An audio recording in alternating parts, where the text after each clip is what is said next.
spent and raising money for a worthy cause.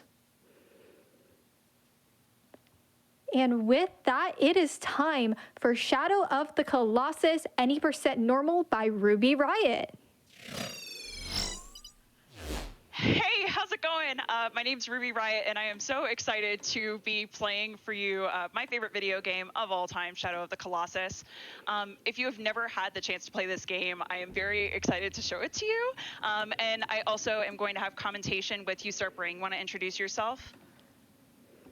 Oh hey, I'm Usurpering. I am a speedrunner of The Last Guardian, and I also sometimes run this game, although I'm nowhere near as good as Ruby. Yeah, but you're getting there. And Oh. we are actually going to be, we're going to be starting in just a second at the selection of the difficulty on normal. So I'll give you the countdown. 3, 2, 1, go. Let's go. Amazing. So this game, if you've never had the chance to play it, is made by a development studio called Team Eco or Team Ico. The pronunciation varies depending on who you ask. Gen Design? Gen Design, yeah. So they're the ones who developed it. It originally came out for the PS2 and then was re-released along with the first game in the series, Eco, for the PS3. And then after that, Bluepoint got a hold of it and using the PS2 version basically as a skeleton, completely remade the game from the ground up with new-gen graphics and everything else. Yeah, so basically so the original PS2 version came out in 2006 with the PS3 version coming out in 2011, which was ever so slightly better, I guess. And then, so when they remade this version for the PlayStation 4, Bluepoint actually got a hold of the PlayStation 2 version and just stuck it in their engine and put this version on top of it. So it's running two games at essentially the exact same time, which is why you can actually do like the same skips in all versions of the game. Mm-hmm. So the first big part of the skips is actually just this climb here. So usually you have to do a whole vine climb on that first section. But as you saw, just launching off of Agro, I was able to get up past that. And a lot of the skips you're gonna see outside of the actual Colossus fights are going to be skips like this, where you're just climbing and trying to get to the next area. Yeah. So this first Colossus, Valus, I call him my bear boy. I have nicknames for all the Colossi because I am that geek. Normally we would run up the architecture on his back, but we're actually going to do something completely different. Usurp, I'm going to throw it to you so that I can focus on this. Okay, awesome. So some of the cutscenes in this game, you have full control over Wanda in, so you can grip, stab, you can walk about. So the casual strat, as Ruby said, you'll stab his leg, and then you run off his back, right? Well, during his animation, when you stab his leg and he runs down, you can move during that cutscene, and if you move in the correct direction, you can actually get a hold of his head. And that's what we've got here. Perfect. Awesome. And So you're what gonna Ruby's... see... Yeah, Yeah, go for it. What Ruby's gonna do is they are going to get in a certain position on Valus's head, in which they won't be shaken off. Awesome. And so that's what we call the plant, is that position where no matter what, the Colossus isn't going to shake you. For some of the Colossi, it is insanely narrow, and that's actually going to be the case on the next Colossus I fight. For this one, there's actually a bigger range, so it's pretty easy to get the plant. Yeah. And something you'll notice that I'm gonna do on a lot of the Colossi is for the final hit, you'll see me do a jump stab. For the next few, it's not quite the case, but for many of them it is. And the reason we do that is you'll notice that for some of the final stabs, if you do a regular stab, it goes into slow motion and the in-game timer is actually still running. But if you do a jump stab, not only is it a more powerful stab, but it also takes you directly into the cutscene, so you're not using IGT, which is what we use to count towards your time on the chart on speedrun.com. All right, let's see. The next Colossus we're headed to is Quadratus. I call him my boar boy. He is going to be on a beach that we're actually going to see on a bridge coming up. And this is where the game first introduces in a more significant way what I call mini sigils. And basically what you use those for, there's a small one on the back of Valis' leg, but it's going to be much more prominent on this Colossus, is they're sigils that you hit in order to get to the next part of the fight. So in the normal strat, this Quadratus, this Colossus, will bring his legs up and you shoot the inside of the hoof so that he'll drop a leg and you can climb up. And actually, we're gonna skip all of that. If you see this, if you see this cliffside over here, there's a particular point that I can jump to and get the cutscene to start the fight to activate, so I can actually climb directly on his back. Yeah, so it's important to note that because obviously its remake is, as you can see, very beautiful. It's got photorealistic clips.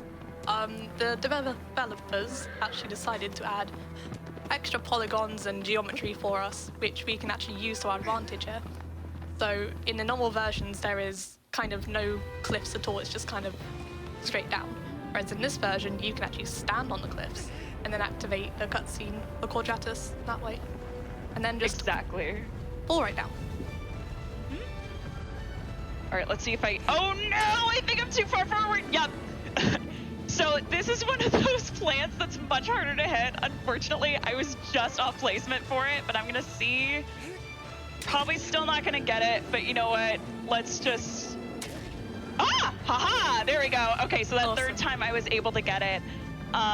Okay, and now the second sigil we're gonna head to is on the butt. I'm just gonna do a mini stab here because it actually cancels out a shake animation, so it just makes getting to the butt way faster and easier. He doesn't want us though. Yeah, exactly. It's like the Colossi don't like it when you kill them or something? No, that's impossible. Yeah.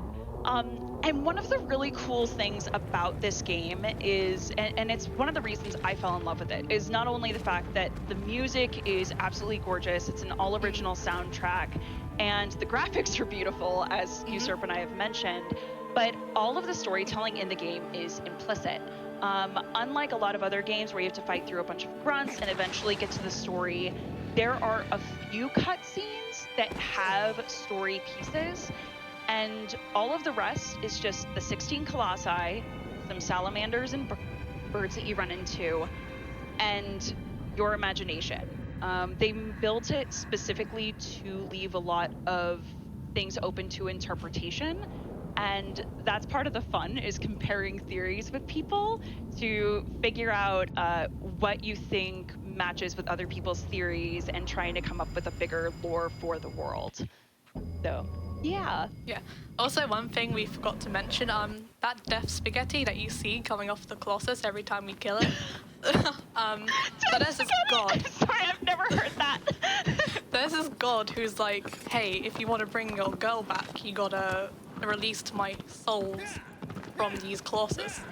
And so every time he gets hit by the death spaghetti, that's a part of the god entering Wanda, our main character.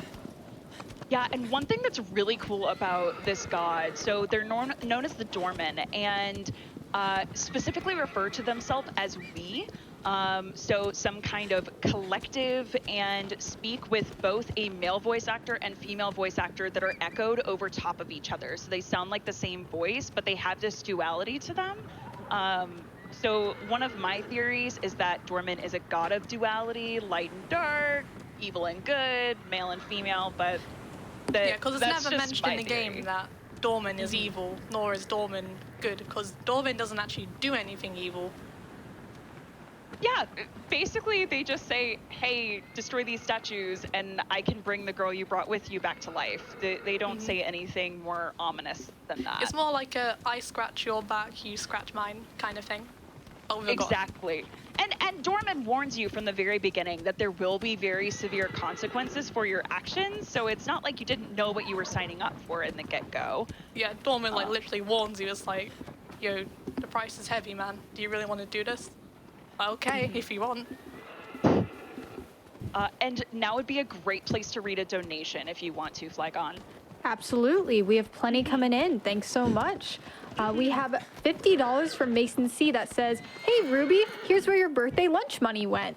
Colossi did nothing wrong. And the GDQ bloodshed saved the animals. Thank you, Mason. Do we have time for one more? Yeah, let's do it. We have $200 from Klondike7 that says, everyone on this stream is so dang wholesome. No, you. Oh. Thank you for the $200. It's very much appreciated. Thank you so much. Okay, so this next Colossus, even if you've never played this game, you've probably seen this Colossus if you have seen any art of this game. Because it's one of the main ones that's used in poster art, in fan art, because it is very iconic. So Gaius, or I refer to him as the warrior, the way that you fight this Colossus, he is this big towering thing you'll see in a second, and he has a sword and insanely fragile armor. The way that you normally defeat this Colossus is basically getting him to hit a metal plate that is in the center of the arena so that he breaks the fragile armor and you can climb up and get past his arm guard. However, if I do it right, we're gonna try and skip all of that, but we'll see how it goes. Usurp, you wanna take it? Yeah, so one thing to note is this skip tends to be the most iconic in the entire speedrun, and hopefully you guys can see why. So this skip is very hard. It's a mixture of 3 very precise jumps and positioning. So what you're actually going to do is a physics abuse with Gaius' sword, which, fingers crossed, we can get here. So when Gaius yeets his sword into the ground, you can run along it. You know what? It's okay. So unfortunately I can't show you the optimal strat, but I'm gonna go ahead and show you all the backup strat. So if you can't get the launch, there is a really easy way to just get directly onto the stomach here. And we're past the gauntlet. Perfect. Awesome. So it's definitely not a problem if you don't get the launch first try, because even getting to the waistband, it's still just as quick. And if you notice, I also was shooting arrows already at the start of the fight, and that's basically to make it so I have to do less stabs on the stomach when I get there. So I only had to do 3 stabs there, whereas normally it would take 4. So it just cuts down on a little bit of time once you know where that sigil is. Makes it faster.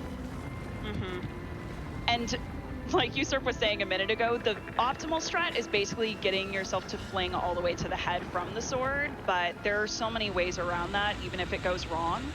And we've started doing these things in the community called big races, and a bunch of us have tried learning as many optimal strats and backup strats as humanly possible so that we can keep up with each other during those. And it's not just that, we also do noob races for new players, and it's amazing what kind of strategies everyone comes up with. There we go. I'm still super happy with that, Gaius. That was great. That was super clean. Thank you. And Usurp actually, don't be humble, was in one of our noob races and was great. You can't stop me, I'm modest. Listen, so am I, but I'm also gonna pump people up when I can, so why not? So yeah, that's Gaius. All right, let's see. I think we've got another minute because we've got some travel time to the next Colossus. What do you think, Usurp? Yes. Can I do a lovely introduction to my favorite Colossus of all time? Oh, that's right. Yes, go, go, go. I'm so sorry. Okay. So this Colossus, the name is Phaedra, but I like to call them Phaedra. Phaedra. It's a dragon. It's kind of like a dragon Colossus. But also like a horse or a llama or maybe like a there are a bunch of things it looks like. Yeah. Yeah, we're not quite sure.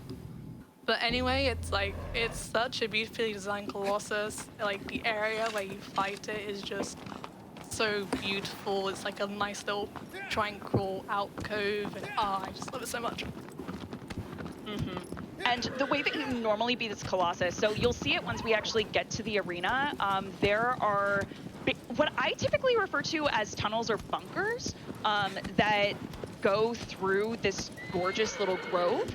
And the way that you normally beat this Colossus is by hiding under there and tricking it into thinking you're in one of the tunnels, but you actually poke your head out another. So it's a way to get the Colossus to lean down enough where you can then get on its back. The nice thing is, as speedrunners, we like to skip all that. So we skip a lot in this game. Yeah, like a ton. If you have never played this game and I've been skipping all the cutscenes, I know there's probably a lot that's very confusing, but again, play the game if you ever get the chance. It really is worth it. I highly recommend. But the way that we're going to skip basically everything else on this particular Colossus is I can do something similar to what I did on, let's see, what was it? The climbing wall headed up to the first Colossus. I can do a similar launch to actually get directly onto the back leg. So if it goes well, you'll see me get straight onto the back leg by launching off of aggro. And I'm gonna give everyone a warning now. If you have never been in my stream, I tend to talk to a lot of the Colossi as if they are animals or pets and call them babe a lot. So if I start screaming babe at one point, I sincerely apologize in advance, but I hope it's entertaining. It's normal for me. It's all part of the Ruby experience. Right? All right, here we go. Yeah! Awesome. There we go. Okay, but it's not over yet. Part 2.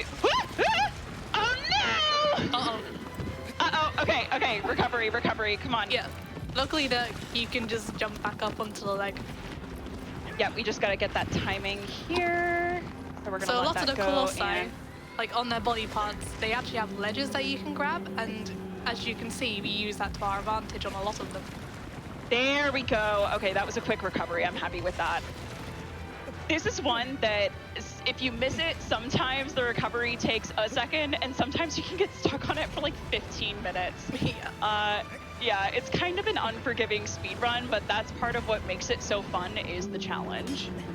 All right, let's see. Come on. Babe. And so that little sigil basically just needs a little slash and then a like half stab. So, and now she's bowing her head so I can get up to the actual sigil that I want to hit. Perfect. And you can see right now I'm once again in one of those plants, so Phaedra's not going to be able to shake me out of this. Unless she does something really, really extreme. Which happens. There is one particular animation she can do where she bobs her head up really fast and it can actually shake you out of the plant, but I think I'm going to be good here. Yep, perfect. There we go. Awesome. Yep. Really good we didn't get the butt glitch either. Oh my god. There is a nonsense glitch with this Colossus. So sometimes those ledges that I grabbed onto on the butt will just start freaking out and decide that they want to fly up and down. Really fast. Really fast. Yep, and sometimes it calms down after a few minutes, and sometimes it just breaks a run. So you never really know which way it's gonna go with Phaedra. But it's such a good fight. It's such a good Colossus. Yeah. Just like even the ribs sticking out the side, it's like aesthetically, it's so beautiful. Yeah, and it makes me wonder, because I feel like for my headcanon for one of the Colossi, which I'll explain it when we get there, is that it's incomplete. So I wonder if this is, they never finished constructing it, or it was constructed and just deteriorated over time. Yeah. All right, and this is a perfect place to read a few more donations, Flygone. Wonderful. Just tell me when to stop because they're coming on in. So we have $50 from Sinan that says, "Yay! Go kill them Colossi, Ruby." Yeah. We have $25 from Phoenix that says, "Thanks to everyone for putting on an amazing event. Special shout outs to all the artists for such great donation prizes. Looking forward to enjoying the rest of the runs. And as always, save the animals." And we have a $100 from Lordly King S. that says, "Do we save the animals or do they really save us? Here is a little bit more to keep this amazing event going just a little longer." Thank you so much. I love that. And I think we got time for one more. Wonderful. We have a $100 from 12th that says, "Still my favorite game of all time." I 100% agree with you, 12th, and thank you so much for the donation. Okay, so this next Colossus, Avion, or my birdie boy, and I've Also heard a few French for other. plane. Is it really? Yeah, it's literal Oh. French for plane. That's amazing. So yes, Avion is, as you can guess, a Colossus that flies, and it's actually one of the most peaceful Colossi. It will not attack you unless provoked. So we're gonna have to shoot this Colossus, and then it will come attack us. And this particular Colossus has my favorite skip of the entire run, so I'm gonna hope that I do it justice. And it's called the Wing Drop. So this Colossus has 3 sigils, unlike a lot of the others that we've seen so far. So it has 1 sigil on either wing on the far sides, and then the final sigil is on the very back of the tail.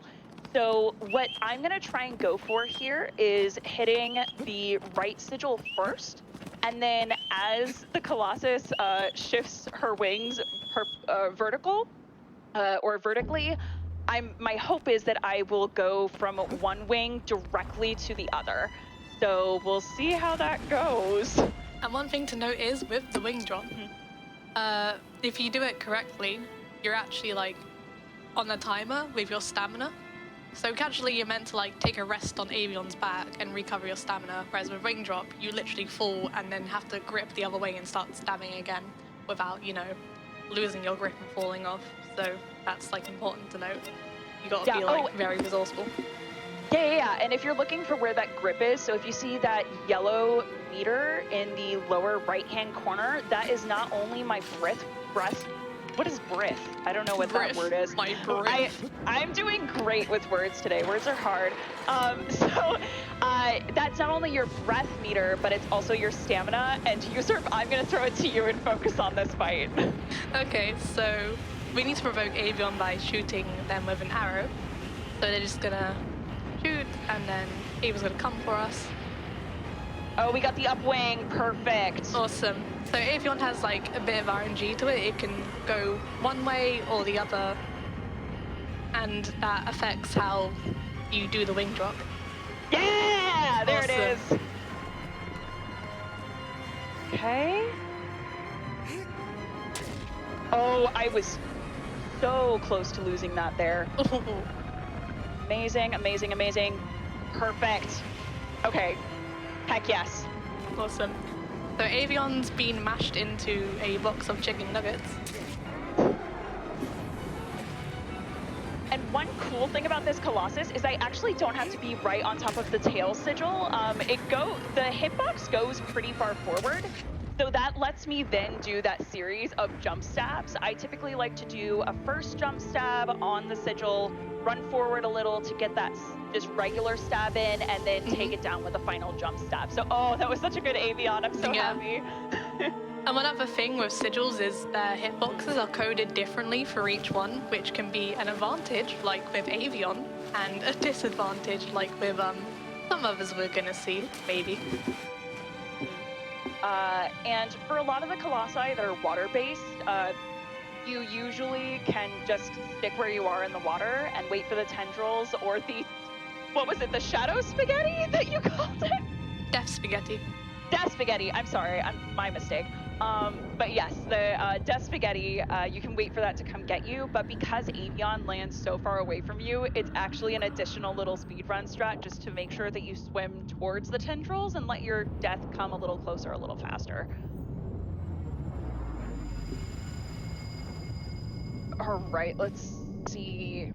Can probably get some donations in again. Yeah, I think we've got time for a few more. Wonderful. We have $50 from Anonymous that says, so happy I found out about this event before it was over, especially during this run. One of my favorite games ever. Very proud of GDQ for supporting Malala Fund. Access to quality education is something many of us take for granted. Best of luck on the run, Ruby, and save the animals. Thank you. We have $25 from Monkalicious that says, thanks so much for doing this, GDQ, despite what's going on at the moment. You guys warmed my heart, giving me hope for the human race. Great cause, great week. Thank you so much. That's so sweet. And I think we've got time for probably 2 more. This is quite a run. Yeah. All right, perfect. We have $30 from Rob that says, here to support the amazing Ruby Riot and an amazing cause. Thanks, And- Rob. And lastly, $25 from Tiny Top Hats that says, as a Shadow of the Colossus fan, couldn't help but donate, especially as a woman. Everyone deserves the right to education. Yes, amazing. Thank you so much for all the donations, everyone. Absolutely. Thank you so much. And now, so we have hit what a bunch of us in the community for the Team Eco Discord like to affectionately call the 17th Colossus, which is the forest. The nice thing is I now finally have figured out how to navigate through this, but one of the biggest battles, especially when you first play the game, is figuring out just how in the world to get to each of the Colossi. Because there are so many canyons and caverns and forests that it can be really difficult. And that particular forest is the fastest way to get to this desert that we're going to open up to now. And there are two different colossi in this area. One we're not going to get to until way later in the run. But for now, we're going to veer right and head towards the next colossus, which is Barba, or I call him the Old Sage or Beardy Boy. Santa. So, wait, what? Like Santa, he has a beard. I love it. Imagine Barba yes. like just coming down your chimney and like drinking your milk and eating your cookies. I just picture him like knocking over someone's chimney the same way that he knocks over those barriers, and I don't know if that's hilarious or terrifying. Can you draw that at some point? Because now I'm just picturing him with the Santa hat, and I love it. So hang on, I need to draw Phaedra with ballerina shoes and now Christmas also mod Barba with Santa when. hat. Yes, I love it. Oh my gosh. But yes, so this Colossus, the way that it's normally fought is there is a temple on the far side of this run, and you basically try and run to it as quickly as possible, hide from the Colossus, and get Barba to lean down to try and figure out where you are and grab onto the beard. However, I, once again, am going to do none of that because we're trying to become demigods here. We're not trying to be mortal. And in any percent, there is this special glitch or cutscene warp that hopefully Ruby is able to get. It's kind of frame perfect. Yeah.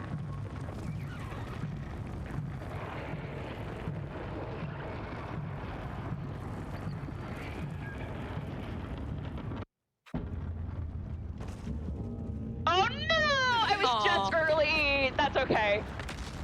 It's alright, we can do backup.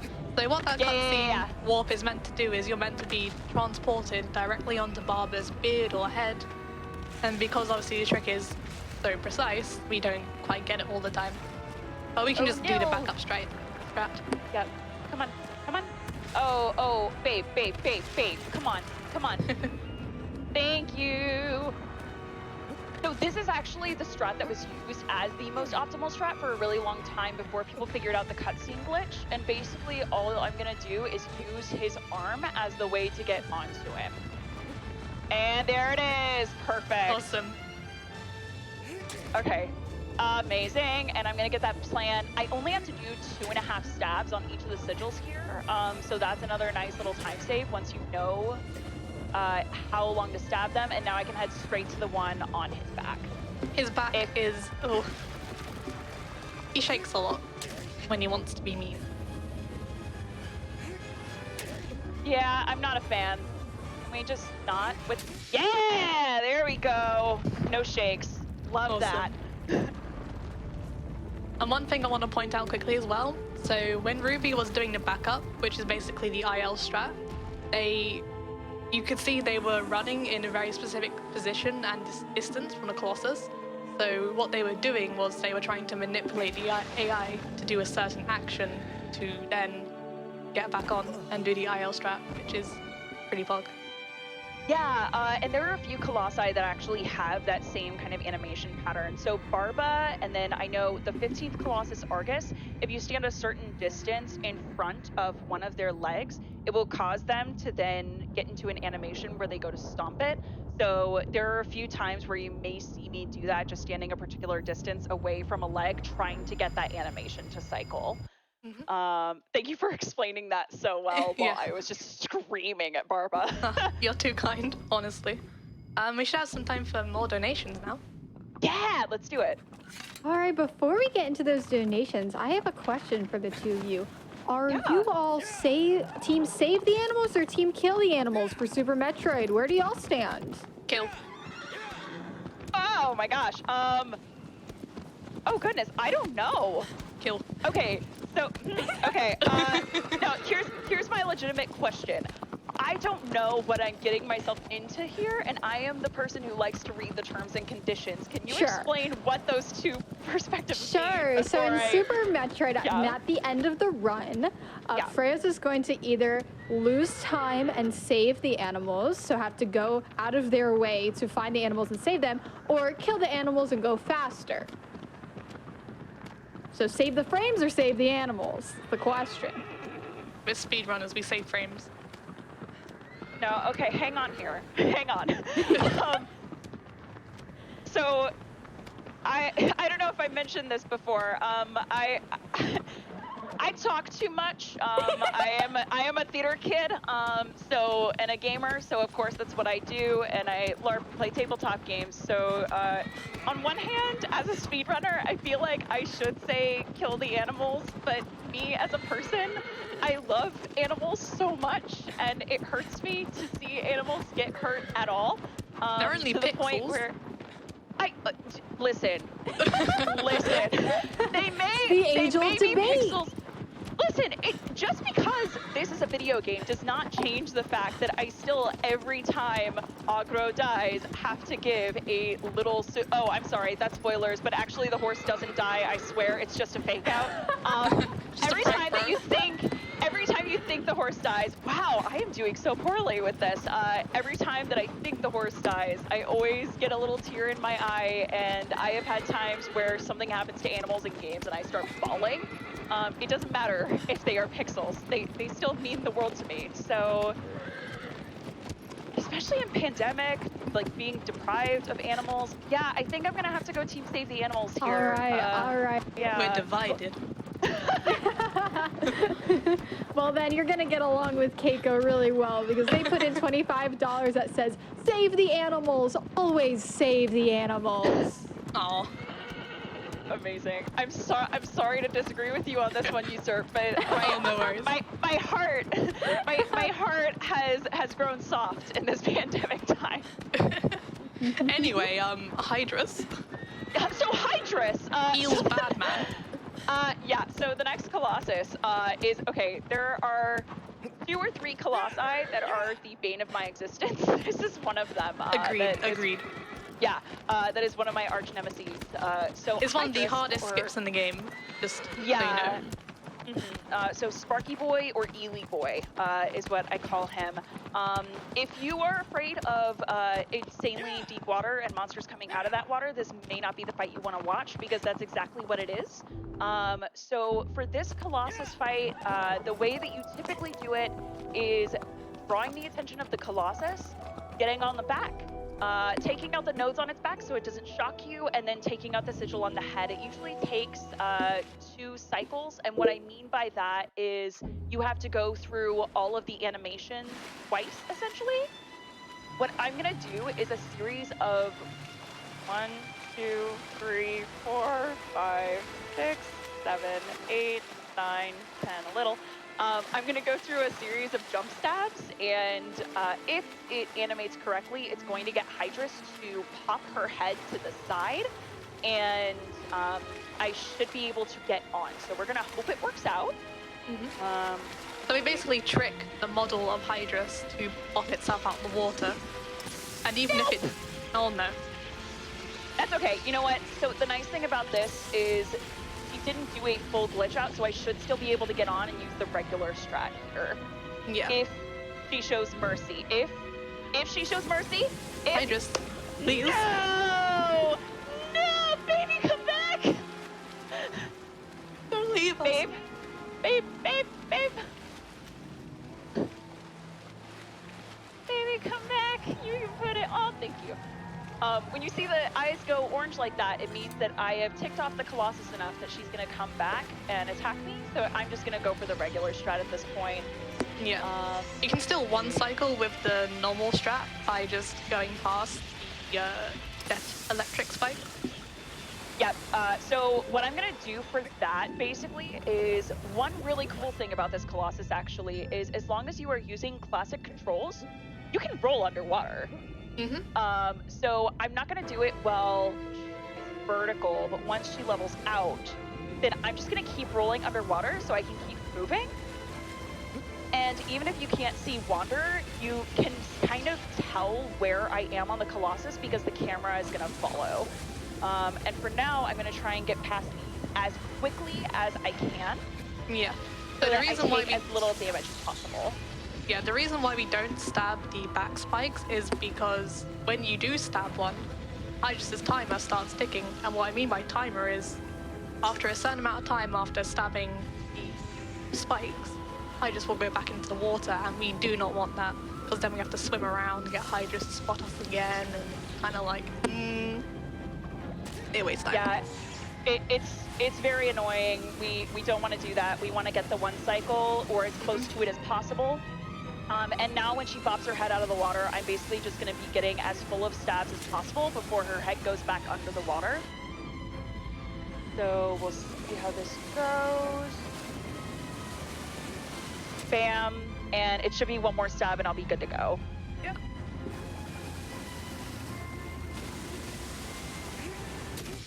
Yeah, there it is. Awesome. Okay, one cycle recovery, still super happy with that. Also, just a side note, I am a gender fluid human being. There are no actually assigned pronouns for any of these colossi. So I just kind of use any pronouns for them. You'll hear me use he, they, she, because I just assume they're as gender fluid as I am. So that's kind of my approach to it, and it makes the game more fun for me personally. I mean, they can be what they want to be, and you should be able to interpret them the way you want to as well. Exactly. Because that's what the game is all about. Exactly. We do have established pronouns, so Wander is he, him. Mono, the girl that you bring with you and try and restore back to life, is she, her. And I only found this out when I joined the speedrunning community that the horse, Agro, is actually also a girl. So she, her And you pronouns. can pet the horse. I repeat, you can pet the horse. I'm sorry, what? Why did no one tell me this sooner? You should have known. Wait, no, I actually didn't know this. You can pet Agro? You can pet the horse. You've been able to pet the horse since the PlayStation 2 version. Shut up! That's amazing. Okay, you have to show me how to do that later. That's wonderful. But you play on like classic inverted, so I'm not sure what the button is. Oh no. Yeah, I play not only with classic controls, but I have completely inverted camera, and a lot of people see me as an outsider for this. So my roommate makes fun of me for it all the time. And actually, let me tell that story while I'm on the way to this Colossus. So the way I got into speedrunning this game is I first played it when I was in high school, fell in love with it, played it with a very good friend of mine. And then when I got to college, I met one of my best friends in the world, and we actually still live together to this day. And we bonded over the fact that we like a lot of the same video games, with Final Fantasy X and Portal, and this, Shadow of the Colossus, being on that list. So we started making it a yearly tradition of us sitting in a dorm room together over the course of a few days. A bunch of our friends would also pile in with us, and we would pass the controller back and forth. Since there are 16 colossi, we would divide it 8 and 8, and we would play the game together. And after a few years, without us actually knowing what speedrunning is, we decided to do full-on slumber party races of the game against each other, and it would take hours and hours because we didn't know any speedrun strats. We were just playing it for the sake of playing it, but we always had such a blast with it. And then when I found out that, oh hey, my times are good enough where I could submit to the chart, and I got really into speedrunning, I've actually been teaching him some of the strats too, and he has become kind of my coach.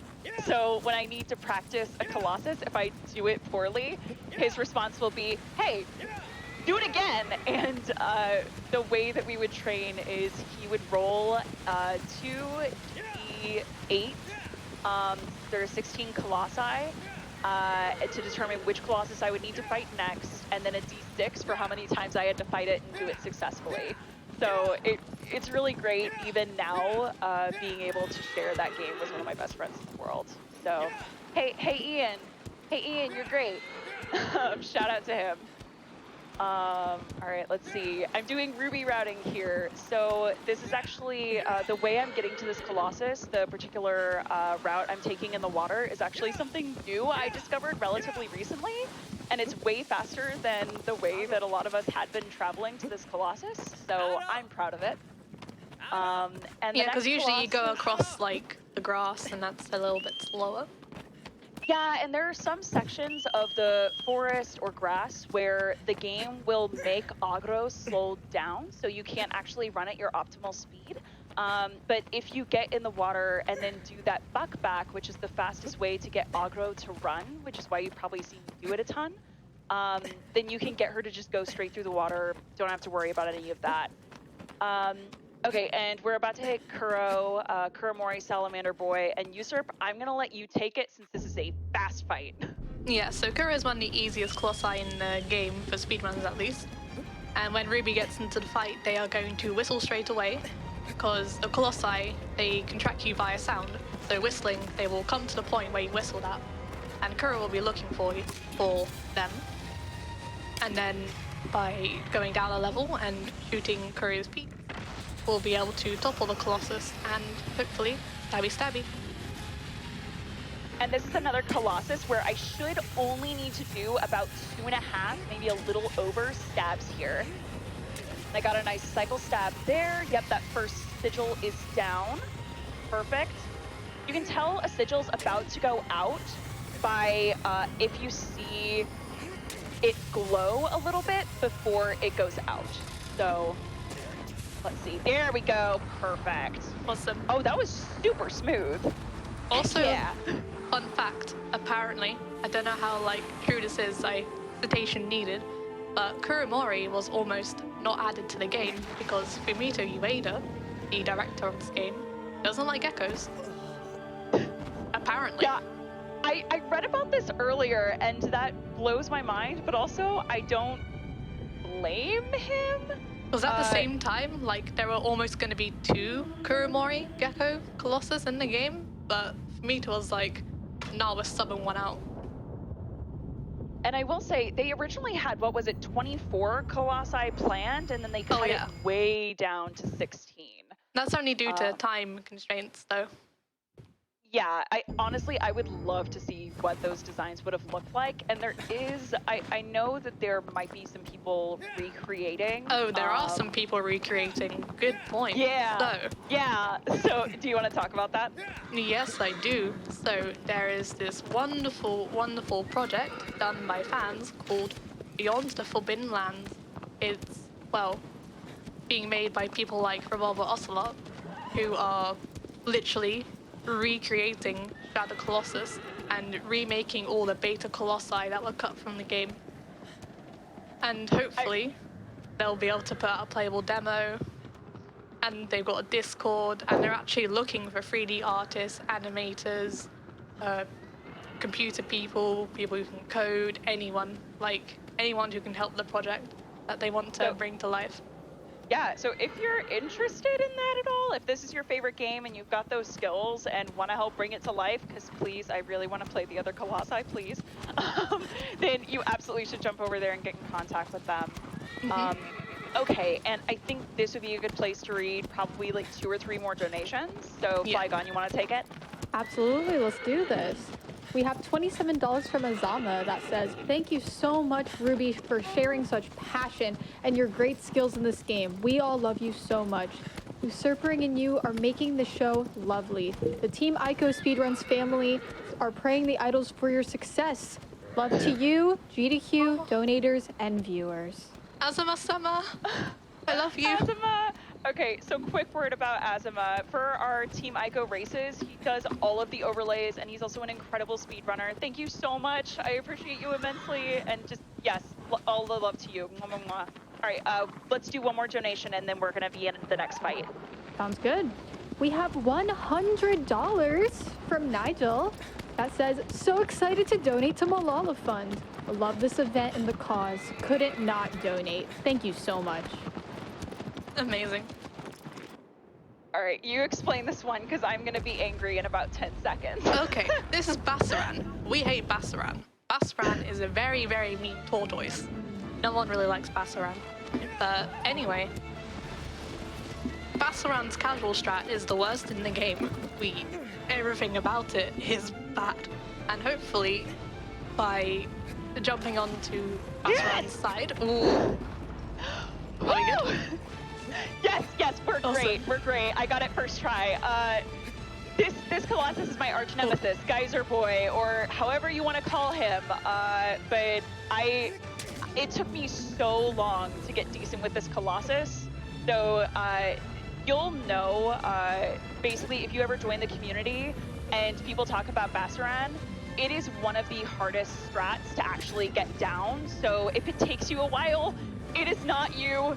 This Colossus is just inherently difficult, and during races, if you mess up this Colossus, there's actually a cliff over to the side where all you have to do is fling yourself off of that and do what we call a tactical death or a tactical suicide. And we use that basically to reset the fight, and it'll start us right at the beginning of the match. That way it loses us less time and we can get that initial setup again and try for the trick one more time. Because weirdly enough, that is actually faster than doing the casual strat. Definitely. Anything's faster than the casual strat, let's be real. Yeah, the casual strat for this one is a particularly long fight. All right. And luckily, Bassaran only has one head sigil. Babe. And he shakes a lot. A lot. Oh, wow, that was a heart attack. Okay.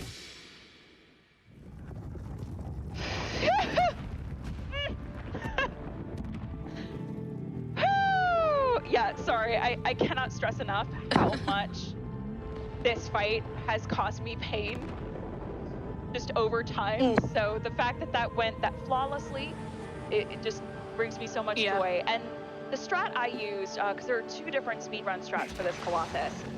The one I use is called the rib strat. So that's where you run up the side and get onto those ribs, then jump directly onto the back from the leg. So it's a very, very time-intensive strat. You have to get it very specific. And then the other one that I'm not as good at, I'm still learning it, is you can fling yourself onto the front right leg and then do a side jump that will actually fling you directly over to the head. But that one, the timing is so much more specific. So it saves you a little more time, but it really is about your comfort level too. And just what is the most optimal strat for you. Definitely. And you mentioned tactical deaths earlier as well.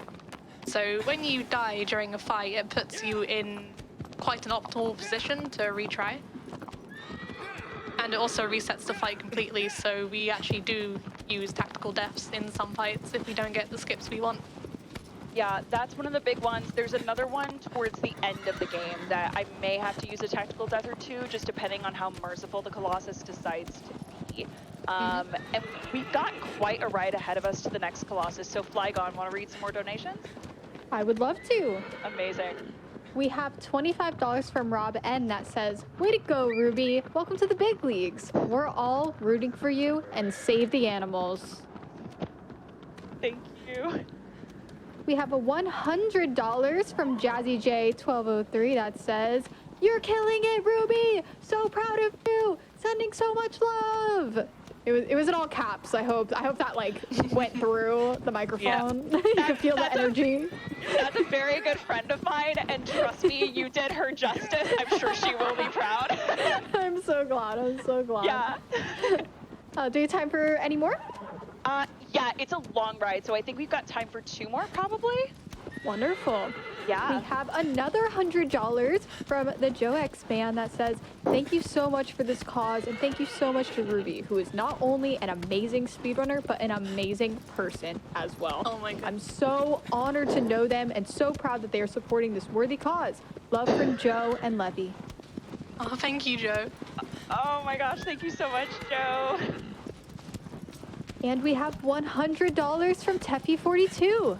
Thank you so much. Oh, thank you. So sweet. Oh my goodness. My gosh.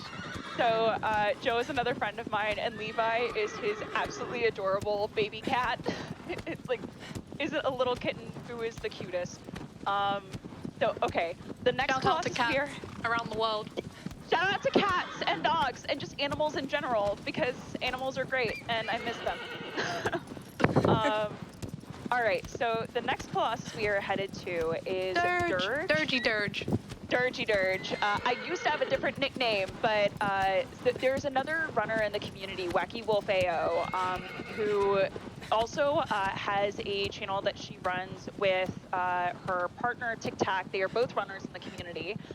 So Wacky Tacky Reactions, I think it's called. And this is her absolute favorite Colossus. All of us kind of have our signature and favorite Colossi, and this is hers, and she constantly refers to it as Dirgy Dirge. So it just And it's just caught on, yeah? Yeah, exactly. And one thing that's really great about the Team Ico community is I've had to deal with some toxic gaming communities before, and it's always unfortunate when you run into that situation, but from day one, they have been so inclusive and kind and wonderful. People are constantly looking to like trade tricks and pop in each other's streams. So if you're ever looking to speedrun this game, there is a community excited to welcome you and give you the help that you want. Most definitely. And you So do you want me tossing it to you? Yeah. So Dirge is fairly straightforward. The casual strat, you 2-cycle naturally. However, in speedrun, what we try to do is fit in a 1-cycle. So Dirge has 2 sigils, one on his lower back, one on his upper back behind the head. And with some sigils, if you understab by a pixel, and you go to stab the other sigil, you can actually kill them for some reason. However, the stab is incredibly precise. This is another like kind of frame-ish, perfect kind of thing we're on about. So you're gonna hear me count in a second, and it's me trying to get that timing for the stab. So Just gonna be quiet for that. yeah. So 1, 2, 1, 2. All right. Ooh, I might be a little. Oh, this might be a sexy splash. We'll see. We're gonna find out. Yeah, we're gonna find out.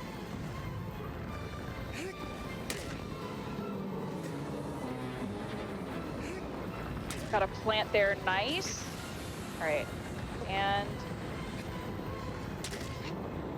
nope, it's gonna be a sexy splash. So I missed it by the tiniest hair, which means I just understabbed on the first one.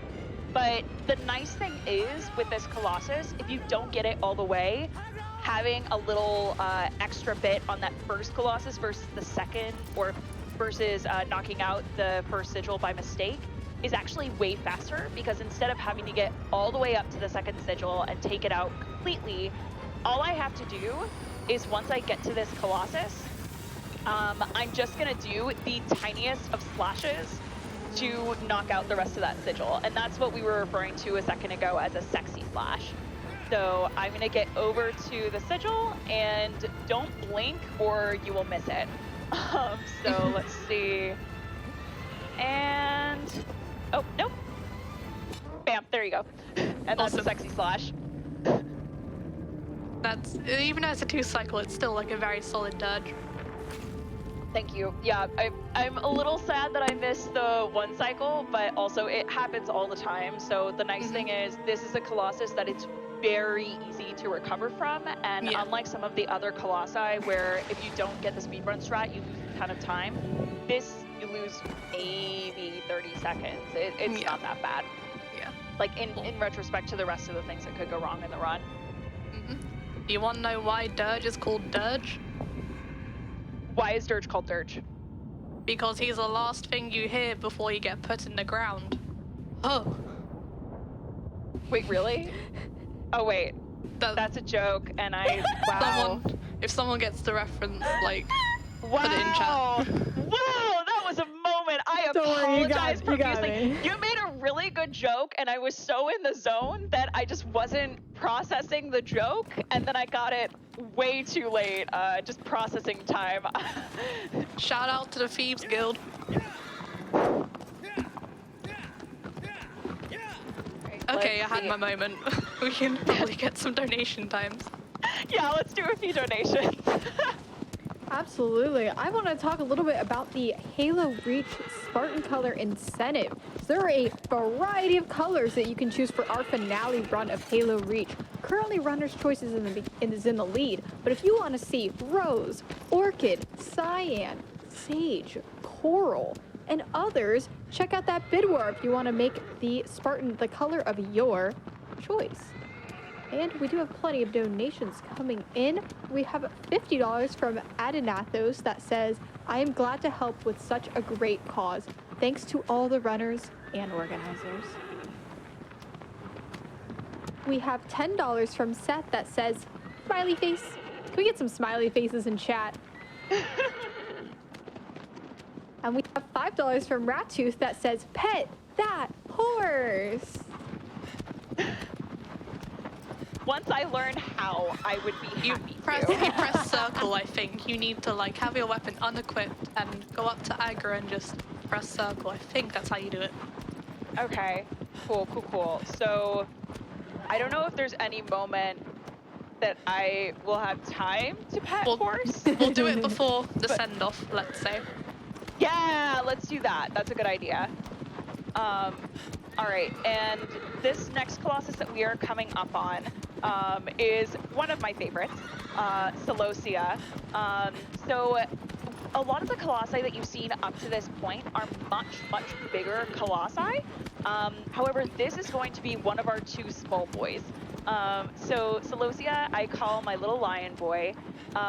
The way that you beat this Colossus, I kid not, is he is afraid of fire. So you swing fire at his face to get him to back off a ledge and to get armor to fly off of his back. The speedrun strat for this is basically, rather than swinging the fire in front of his face, there's a glitch where you can put down the torch and pick it back up, and it basically tricks the it tricks the AI of the Colossus into thinking, oh, I can attack you. Oh, wait, I can't attack you. Oh, I can't attack you. And then gets her to come to the ledge much faster. So it's very bizarre, but you'll see what I'm talking about in a minute. All right, let's do it. All right, Usurp, passing it to you. Okay, awesome. So most of Celosia is kind of the same as casual. You jump up, get the torch, light the torch. And as Ruby said, you drop the stick and then pick it up, tricking Celosia into headbutting you, which is faster than just whacking them on the head, being like, get off the cliff, get off the cliff. And one thing that's really tricky with the small boys is they move ridiculously quickly, and when they hit you, they automatically stun lock you. So if you don't know how to fight these Colossi, they pretty much just immediately knock you down, and it is a nightmare to try and get back up, or you just die and have to reset. So, And not only are they small, they are angry. They are very, very angry. Extremely, and the plant on them is much more narrow. But the nice thing is, so long as you're in that like back middle section, you can get it pretty decently. And for this Colossus, the nice thing is, once you're on the back, pretty much anywhere you're going to be hitting the hitbox. So once you got a plant, you're good to go. It's 2 stabs and you're done. So it's a very fast fight. And one interesting thing to note lore-wise about Celosia is, well, we do kind of skip the cliffside in which you go down to their arena, but there is like the remnants of a lake in the arena, and in the original game, well, the original idea for the game, Celosia was meant to swim in the lake for whatever reason. And it's really interesting that most people refer to Celosia as a lion. However, now bear with me, there is another big cat called the jaguar who are excellent swimmers, and they in fact hunt in water. So in my eyes, Celosia is not a lion, but is based on a jaguar, because in the original setup for the game, it was meant to swim. And you can actually see in the current design of Celosia, he's got webbed feet. He has webbed feet. Wait, I love that. Hang on. That's fantastic. I've never heard that. Okay, no, I accept that as headcanon. Yes. Yeah. I accept that as headcanon, but now I'm trying to figure out a way to truncate that for the nickname. That's going to be a little more difficult of one. Oh, I just realized there's one other thing that we should probably talk about, and that's the thing I'm listening to. Oh, your yeah. absolute fire mixtape. Yeah, so the nice thing is, so I'm outside of the gaming world. I also am a professional in the arts industry, and a lot of my best friends in the world are likewise actors and musicians and dancers. And one of my best friends, who is a musician, he's been helping me train with this game as well, and one day said, hey, I wonder what it would be like to put together a mixtape or a playlist with songs that are appropriate for each of the Colossi. So in one of my earbuds right now, I actually have that playlist going. So as the fights are happening, I'm also jamming out to music. So I might do a stream at some point later on my own personal Twitch, just playing the playlist while playing the game so people can hear what I am playing to. Because it's fire. It's really good. And we'll all have a disco and it will be great. It will be so lovely. And in the meantime, I think we've got time for probably 3 donations or so, Flygone. Sounds great. Thank you. We have $100 from Alex Riss that says, thank you, GDQ staff and all the runners for another awesome marathon. We have $75 from Trash Panda Apocalypse that says, we're rooting for you. Go get him, partner. Oh, that's so cute. Hey, howdy, thanks, partner. That's my partner. Aw, so precious. I love. We have $10 from Marshall Bradshaw that says, came to watch Ruby Riot, stayed to make the world better. Thanks, Marshall. And actually, I think we've got time for one more. Awesome. We have $5 from Dr. Plague that says, love Shadow of the Colossus and would love to pick your brain on the lore of this beautiful game. This cause is near and dear to my heart as a female medical worker. We need more girls in medicine and education for all. Yes. Amazing. And if you ever want to whisper to me on Twitch, I would be more than happy to talk to you about lore, or if you just ever pop by my stream, I talk about lore all the time when people have questions, so Join the Discord. more than happy to do that. Yeah. Okay. Next fight. Oh boy. So this is one of the ones that we refer to as a run breaker or a run killer, because He's a meanie. he's a meanie. So out of all of the Colossi, this next Colossus, Pelagia, who we call the Dentist, the Node Colossus, there are many nicknames. He got and you'll teeths. see, he got teeths. You'll see why we call him the Dentist in a second. But the reason why this is such a run killer is not only is all of the timing and positioning and stabbing for this Colossus extremely hyper specific. If you miss it, the AI for this Colossus is especially finicky and won't always do the things that you predict it's going to do. So it does eat up a lot of time if you mess up even the smallest thing. And even then, sometimes it's out of your hands. The Colossus just kind of takes a life of her own. So we'll see how it goes. Usurp, I'm going to hand it to you for this fight. Yeah. So we kind of have to AI minute Pelagia into kind of rearing onto this little platform. So Ruby's going to shoot it with a couple of arrows, to which we'll shoot Ruby with some zappy boys.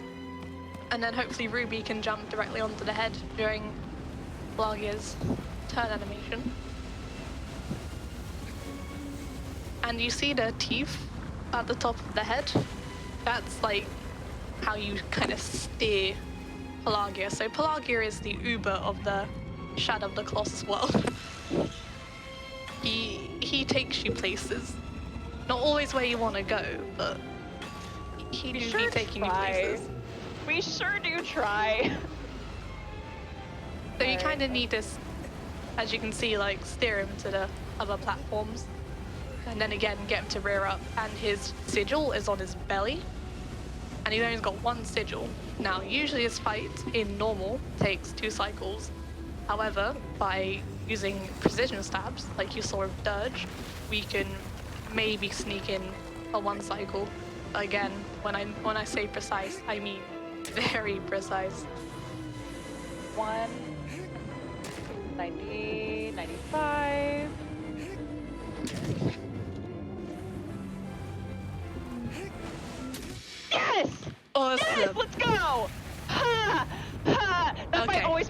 so nervous. Pelagia is Let's put some hype extremely in the difficult. chat. Yes. Woo! Congrats. Okay. Thank you. Thank you. Oh, man. Yeah, that's a rough fight. I'm so happy that went so smoothly. Yeah, Yes! this is the hardest stab in the game, just so you know. Yeah, so the way that you have to do that, you have to be on the like upper right hand of the sigil, but not too upper right hand because then it won't register the hit. And then you have to do a full stab, a 90 to 95% stab, and then another 2 full stabs before her stomach hits the water again. So it is insane timing. I am so glad that went so well. Yeah, that was so amazing. Yeah, chat is celebrating with you. That Yes. was awesome. Thank you, Yes. chat. I appreciate that. Oh, yes. Wonderful, wonderful. Okay. And Pelagia also has the single worst hitbox in the entire game. You can be on the sigil and stab it and it won't register sometimes. Yeah. Well, there are very specific spots in the sigil, and it is. I'm trying to remember. Is Pelagia one of the ones that has a moving hitbox, or no? I have no idea, to be honest. Okay, there are a few of the Colossi. This is a new concept I was introduced to recently.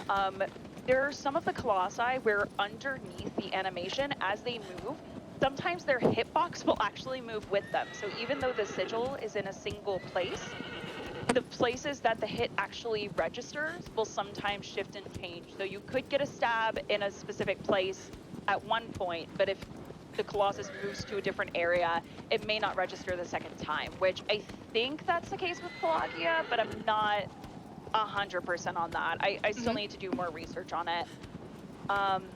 Okay, Yes. so we're gonna go through the 17th Colossus again, and then we are going to hit one of my favorite fights, just because The long it is boy. the He's long long. boy. Yeah, he's so the name of this Colossus is Phalanx. I refer to him as the Flying Sand Snake or Sandy Boy. So with this Colossus, you'll see he is the biggest Colossus in the game and is the most peaceful.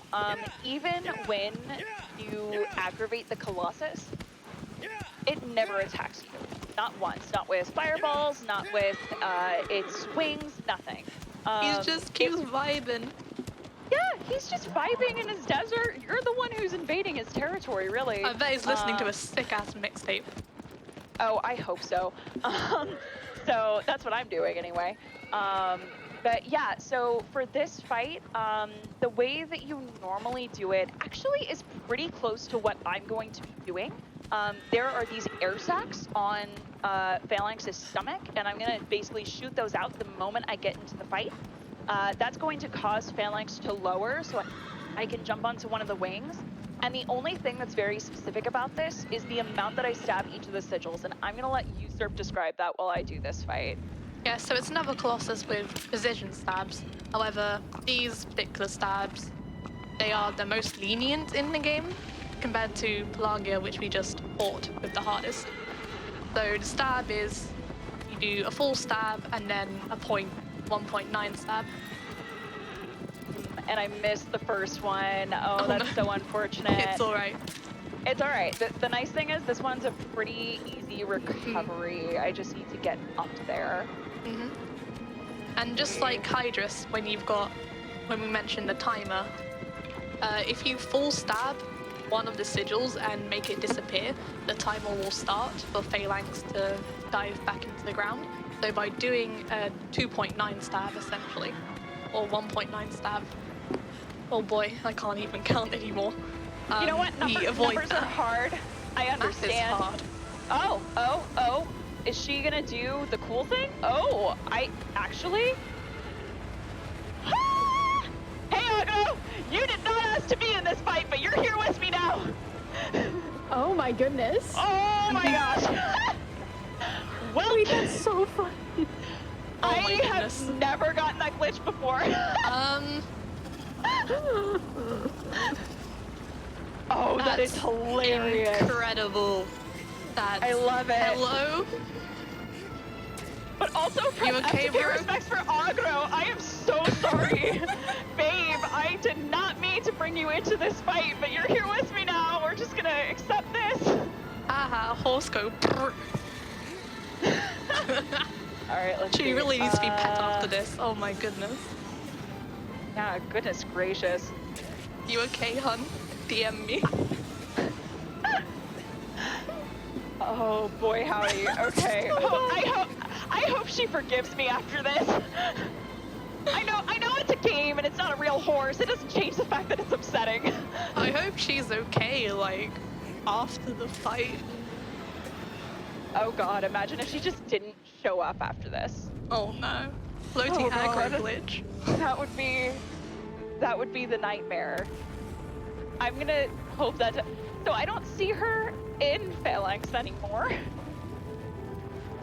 She was definitely glitched through the flap on the sigil for a little bit there. I'm gonna guess that she probably flew off at some point. I actually want to check on this horse right now. Babe, you okay? Aggro. I don't see her anywhere, and I don't know if that's a good or bad thing. This is new? Sorry, this has never happened to me. That is so funny. We clipped it, don't worry. You can see Okay. it in all its glory. Thank Amazing, you. amazing. Bless, thank you, Flygone. And I'm gonna give you a minute to read donations, and after that, I'm gonna rant about this next Colossus because it is my favorite in the whole game. Okay, So, but first, Alright. can we, yeah. like, if we actually see aggro, can we pet the horse to, like, comfort her Yes. for the trauma she just went through? Let me pet the horse for the trauma that she just went through. And while we do that, let's read some donations. Wonderful. Yeah. We have $50 from Anonymous that says, "Good luck, Ruby Riot. Love Shadow of the Colossus so much." There we go. Yay! I pet the horse. Awesome. We also have $100 from Time Shifter that says, "Much love, everyone. I love Shadow of the Colossus and the soundtrack with it. Keep up the awesome run, Ruby." Thank you so much. All right, I And- think we have time. Yeah, we have time for a few more. This is a Okay. long run. All Yeah, right, it's like the wonderful. longest run in the game. All right, we have $25 from Rotburn that says, "Loving this event and loving this run. You'd best believe tomorrow I'm gonna boot up my PS4 and pet aggro, the best horse." Amazing. We have $25 from Joseph Stanichar that says, "This is an incredible and fun run. Congrats so far and good luck on finishing. As my dog turns 15 next week, I have to go with saving the animals." Happy birthday to your dog. Amazing. Thank you so much, Joseph. And we have $50 from Dr. John that says, "Nicely done, Ruby Riot, on taking the dentist back to medical school. Hopefully this donation will help girls and young women also bring down the dentist. I mean, go to medical school. Good luck on the remaining Colossi." Thank you so much. Yeah, I think we've got time for, let's say, 2 more. Sounds good. We have $100 from Vacuum with no comment. Thank you. And we have $25 from D. Schneider that says, "This Shadow of the Colossus run is insane, and the commentary is just delightful. Voting to kill the animals, if only to help make it closer." Amazing. Thank you so much. Thank you for all the kind words on the run for everyone who's donated. I really appreciate that. And yeah, this is an incredible cause. So thank you so much for all the donations. Seriously. Okay, I'm gonna put my game face on because the next Colossus is my favorite in the entire game since the day I first played it. Zenobia, my good guard dog boy. He is another of the small boys, and this Colossus there is much debate about what animal he is. I I insist prepared he like is a a guard dog. speech as to why Zenobia is a dog. About you, I like, know, take the and stage. I love it. I'm gonna finish this, and then please, like, reaffirm for me what I say is headcanon. So, this Colossus, the reason why I've always called him a guard dog is he has this, it's almost like a shrine. It's like a bigger temple or city that he just is watching over, and he's doing a good protect. He's just doing his best to protect his little city. It's absolutely adorable. I love this Colossus. It is a very difficult fight, and the way that you typically get through it is you're gonna see a bunch of these tall pillars. And the way that you normally go through is you have to climb every one of those pillars and get Zenobia to knock them over. And that actually makes a path for you to then finally get a piece of architecture to collapse on Zenobia's back, knock off the armor, and you're good to go. We're going to skip a ton of that with a few different types of jumps. It'll just depend on how the fight lines up, which jump I do. And Usurp, talk about why Zenobia is a dog, please. Okay. Okay, here we go. This is going to be somewhat long, convoluted, and sometimes I'm going on a bit of a stretch here, but anyway. So, The fact that you have to Zenobia. like clear your throat and prep for it just brings me so much delight. Go on, sorry. It's just like language. So, Zenobia, in the original development of the game, I think one of the artists or even the director actually said in an art book that Zenobia was based on a Cerberus, which is a mythical three-headed dog from Greek mythology, I think. Greek mythology. Ancient. But that's just one Yes. thing. That's just one thing. So Seno, just that word Seno, means dog somewhere. I read it up. It means dog somewhere. So there's that. However, funnily enough, so Ruby mentioned Zenobia lives in this kind of ancient sacred temple, right? Well, there's a word called Cenobium, which is a monastery. And Oh, that's what it is. That's right. in the monastery, there are Cenobites, which are the monks and the holy people within the Cenobium. And we're going to keep going. And there's also similar sounding words. So there is a word called Xenophali, which means to be dog-headed, but it's to be dog-headed in the sense of you are a human with a dog's head. And that's not all. In ancient Rome, in one of the Roman empires, there was a queen/empress called Zenobia with a Z instead of a C, and she was a ruler over an ancient city. So, in conclusion, Zenobia is based off of a dog. It could either be a guard dog to a monastery, and it could be what was left over from the ancient civilization, or it could be a reincarnation of a holy person, like a queen, empress, anything like that. About this? That's And amazing. yeah, not only that, folks. Oh, sorry, I'm going over like everything you're doing right now, so we can continue this like after. Yeah, here. So I missed super jump, but yeah. Okay, here. Can you tell them what I just did? Okay, so Yeah. Kaze jump. So Kaze jump, basically, there are two different types of jumps that I could have done there to get onto this final pillar. One is the one that I was trying to go for, where I kind of ran into the pillar and was glitching through it for a second.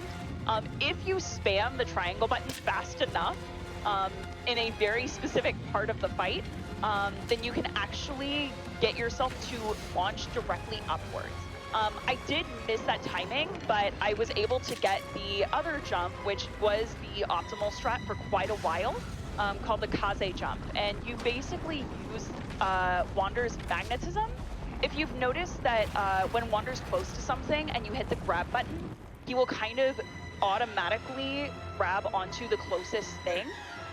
That we can use that magnetism to kind of glitch the game into thinking we're closer than we actually are.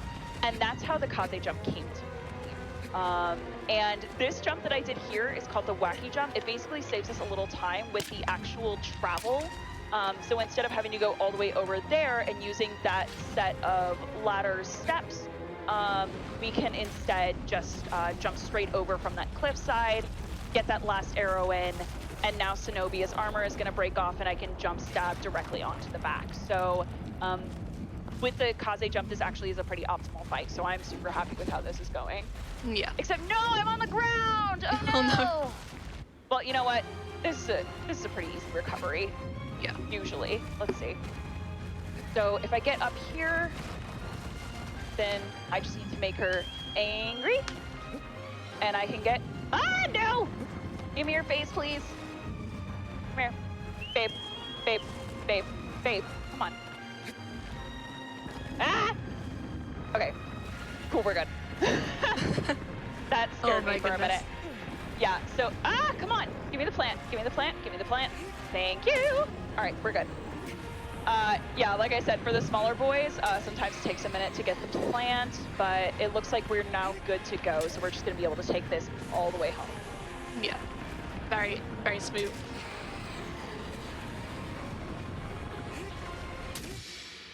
Amazing. And the reason I ended up on the ground in that cutscene is, unlike a lot of the other cutscenes, kind of like with the first Colossus, where you can move during the cutscene, that's one that actually locks you. So you can't move during it. And when I saw Zenobia do a little turnaround on the ground, that lets me know she's about to hit the pillar and the cutscene is about to activate. So that's why I was trying to jump over to get to the next ledge, put me a little closer, so I would be good to go. But if that cutscene activates while you are still midair, sometimes it will drop you directly onto the ground since it stops you in the middle of the cutscene and you can't follow your path of movement anymore. So I think I ended up just at the end of that when the cutscene started, which is why I ended up directly next to the wall. Yeah. So yeah, But no, it's still a good fight. yeah, still a great fight. So again, there are a lot of things that are very hyper specific about this run. So it's very hard to get a completely perfect run because so many things are pixel perfect. But it's also so fun when you do get the tricks right. It feels so fulfilling. All right, this one is going to be a pretty long trek too. So Flygon, if you want to read some more donations, let's go for it. Thanks so much. Let's see. We have $35 from Anonymous that says, only learned about this kick butt event yesterday. Thank you, runners, for playing for this fantastic cause and keep being awesome. Amazing. We have $50 from Yitro that says, it's not so much that this is going towards kill the animals, but rather towards a better balance of the kill save donation duality. I'm sure Dorman would approve of this logic. I love that reasoning. And we have $20 from Jean and Kelly. Thank you so much. And $10 from Foxyzilla that says, killing the run, Ruby. We're having a ton of fun watching you and Usurp destroy the rest and keep having fun. Thanks, Foxy. Thanks, Foxy. Foxy taught me a ton of the tricks that I learned for this game and is one of the best speedrunners of Shadow of the Colossus. And actually the Colossus I am headed towards, he taught me how to do this trick. So he and Inception. So shout out to those two. Thank you very much for all of your education and wisdom. Like, phenomenal runners, honestly. Yeah, also, oh my god, like Tic Tac and Church, there are so many incredible runners in this community that all just, without them, I would not be the runner I am today, and I'm sure I'm going to be asking them for much more advice in the very near future. We could go on about, like, the runners forever. Yeah. Like, literally forever. They're all so good. Here, I think we have time for one more donation before I'm going to start talking about this next Colossus. Sure, we have $50 from Tart of Darkness that says, loving this Shadow of the Colossus run. Ruby's overalls are choice. Thank you very much. I am a little obsessed with overalls. I have been mocked for this, but I can't help it. And when I found out the name of this event was the Frame Fatales, which is based on the term femme fatale, and I am a gender fluid person, I made a joke months ago about, if I ever got into that, I should wear like a t-shirt or something that says femme fatale. And my aunt and uncle, who are both, they make costumes and masks and paintings and cosplay. They're really incredibly talented and just kind and loving people. They offered to make these for me as a way to support since they watch my stream. So I'm really happy to have something as cool as this after just saying something as a joke and it becoming reality. And happy to do what I can to represent. Okay, so this next fight that we're coming on is Argus. This is one of those that if it goes wrong the first time, the nice thing is there is a cliff directly behind the Colossus, so we can use a tactical death. I'm gonna hope that that's not the case, but there is a really easy way to recover, so that's always a good safety to have. I also call him the champion, because as you will see here, we've got this huge arena that serves as the home of this Colossus. And the way that you normally beat it is you can use all of these and with different animations of Argus, get him to knock over certain pieces so that you can climb all the way up to those bridges. I'm not gonna do any of that. I am That's actually too going slow. It's too slow, and Usurp, if you want to explain it while I do this fight. Okay, that would awesome. be amazing. Yeah. So by running to the right, we can trick the AI into performing a certain attack in which we are able to climb up onto Argus in a very unintended way. And you can see he's got some like dagger sword thing in his hand. Usually you're meant to make him drop it by climbing up and stabbing him, but we just kind of don't do that. So we just kind of have to wedge ourselves into the hand between the bracelet and the dagger and just kind of hopefully get in a stab. And then we do another physics abuse jump during a walking animation to hopefully launch straight into the head. Awesome. Woo! Amazing. Sorry, that's a really hard trick. I'm so happy.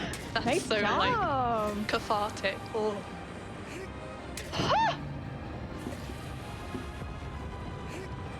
All And right. again, like positioning on the head, very crucial.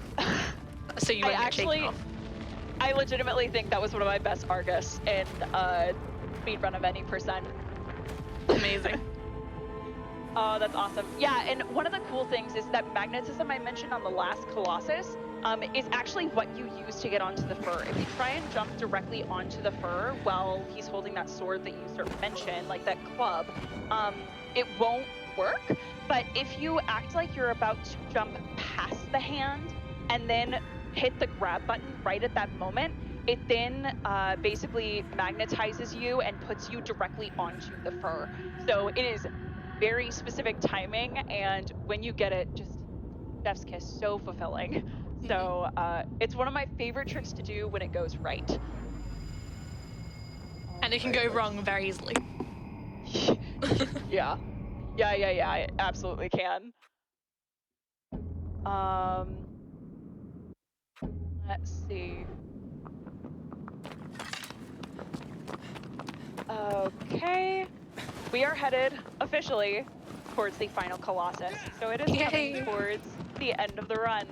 And part of the reason I wanted to do any percent versus just a boss rush or the ILs, the individual levels, is I personally grew up, and when I started racing the game with my friend, we always played any percent. That was just the way we played the game, and it was our favorite way. And now as a speedrunner, I like it a lot more because if a Colossus goes wrong, it can be very frustrating, and when you're in boss rush, very easy to just hit reset over and over and over again. But by doing any percent, you have that travel time as a way to take a deep breath and say, okay, I made a mistake here. How can I make up that time? What else can go right? Because there are a lot of places that you can make up time if you happen to have one or two bad Colossi. And also just look at this world. It is so gorgeous. Part of the reason I love this game is it's just so freaking pretty. And we're actually about to see a beautiful set of planes coming up here. So... And of course, this HD remake just does such an incredible job of bringing this vision to life. Like the lighting, the grass, everything about it, the cliffs, the sky. Look at it all day. So pretty. So the Colossus we're headed towards now, the final one, is Malus. And it's spelled M-A-L-U-S, but I think that the other spelling is highly appropriate because this is a Colossus that when you first play it is terrifying and unforgiving. The flame shots don't just shoot towards you, they heat you. So if you are out in the open, you will get hit. Like, it's just going to happen. Yeah. Malus plays a lot of Sniper Elite, and he's very, very good at it. He's really good at it, and it's terrifying. So what we're going to do, the way that you normally get through this fight is you're going to see a set of trenches and bunkers, and normally you would crawl through those. in order to get to other places and barriers to try and get closer and closer to the Colossus. However, there is a particular route you can take while running up that puts you a lot closer, a lot faster. And it's just a weird way of getting to know the AI and exactly where the shots hit and where the blind spots are. For the ILs, there are some people who can skip all of the shots altogether and run directly up to the Colossus, but that doesn't actually work in any percent because some of the fights are programmed ever so slightly differently in the boss rush versus the full game. So for this, we're basically going to skip a few of the bunkers, and then I'm just going to be going into the final bunker. We're also going to be hitting quite a few unskippable cutscenes. So if you notice right now, I'm not skipping this, and there will be a few others coming up that there's nothing I can do because that's just the way the game is programmed. Since this is the finale, it wants you to kind of build up to the excitement of the final moment. Okay. For anyone who loves animals and wants to save the animals, this is what I alluded to earlier, meaning I gave a total spoiler without any prior warning. It's going to seem like the horse dies here. If this in any way is going to be traumatic for you, I promise you, if you watch the credits of this game, you find out that the horse does in fact survive and come back. So just know that going into this cutscene, because it will look very tragic. We have time for a couple donations during the cutscene? Give It's me about one to sec. end. If it's about to end, don't worry. No, we're good. I just wanted the horse to fall first, so I could give a little salute. Yeah, go ahead and read a donation or Absolutely, two. absolutely. Yeah. We love Margot. We have $10 from Skywalker that says, I had never watched a GDQ event before now, and I'm glad this one was my first. Congrats and good luck to all the runners from this week, and keep up the good work supporting great causes. Oh, that's wonderful. And I think we've got time probably for, let's say, 2 more. Wonderful. Yeah. We have $100 from Aaron that says, this gender bent Shadow of the Colossus run is a ride. So good to see one of my all-time favorite games get destroyed, and I'm loving Ruby Riot Heart. Oh, thank you. Thank you so much. We have $5 from Online Fighting that says, as a playwright, it's great to see a runner in the arts community. And I totally agree. I Okay, was I'm back in. Oh, Sorry, yay, I'm tech so issues. glad. Welcome back. Here, can we finish reading that donation? Yeah. Just as a playwright, it's great to see a runner in the arts community. That's wonderful. Yeah, Thank you I'm so a much. band nerd myself, so I totally agree. Wait, what instruments? I play trumpet and clarinet. I live with someone who teaches trumpet lessons, actually. Oh, that's and awesome. yeah, and I was in the color guard of the marching band in high school. Yes. That's Yep. wonderful. Band represent. Love it. Yes. All right, let's see. Okay, so I'm about to be coming up on this fight. And if anyone wants to be playing the same thing as me on their playlist at home, I'm about to start it. I'm going to be playing Stronger by Kanye West at this moment, right now. So have fun listening at home. Okay, so I don't know what I missed, but this Malice speedrun skit is very timing precise, and the run-up is like, you gotta be mostly flawless, like you cannot like run too far one way or the other way. And there's different ways people do it. Some people... Uh-oh. No, I got it. Okay. Without any hits. Yeah. Okay. That's amazing. But yeah, this entire run-up is like super like difficult, especially that first jump.